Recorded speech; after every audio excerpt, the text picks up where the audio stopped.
इथे येऊन महाराष्ट्रामध्ये तुम्ही उपदेश देता मराठी माणसाला? जा एकदा तामिळनाडूमध्ये जा, एकदा केरळामध्ये जा, आंध्र प्रदेशमध्ये जा, जाऊन बोलून घ्या तिकडे.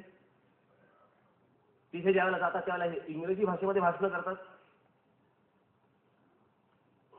हिंदी भाषेचे डोस आम्हाला तुम्ही देता. कुठेही घटनेमध्ये राष्ट्रभाषा असा त्याचा उल्लेख नाही, फक्त ऑफिशियल लँग्वेज एवढाच त्याचा उल्लेख आहे.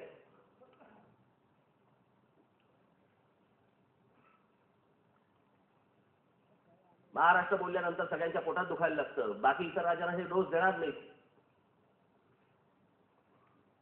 म्हणून मी एक घटनेतली गोष्ट घेऊन आले तुमच्यासाठी खास करून आज. हे देशात चालतं, ह्या गोष्टी देशात चालू शकतात.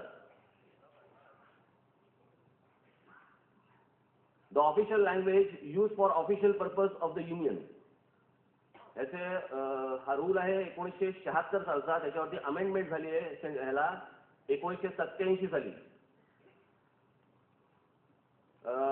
This rule may be called the official language used for official purpose of the union rules in 1976. पुढचं वाक्य अत्यंत महत्त्वाचं वाक्य आहे. माझी सर्व पत्रकारांना माझी विनंती आहे की हे वाक्य, पुढचं वाक्य अत्यंत महत्त्वाचं वाक्य. They shall extend to the whole of India except the state of Tamil Nadu. त्रिभाषा सूत्र हे तामिळनाडूला नाही. केंद्र सरकारकडनं तामिळनाडूमध्ये हिंदी पत्र जाऊ शकत नाही. त्यांच्याकडे जायचं असेल तर इंग्रजीतलं पत्र धाडावं लागतं, हिंदीमधलं पत्र तुम्ही देऊ शकत नाही.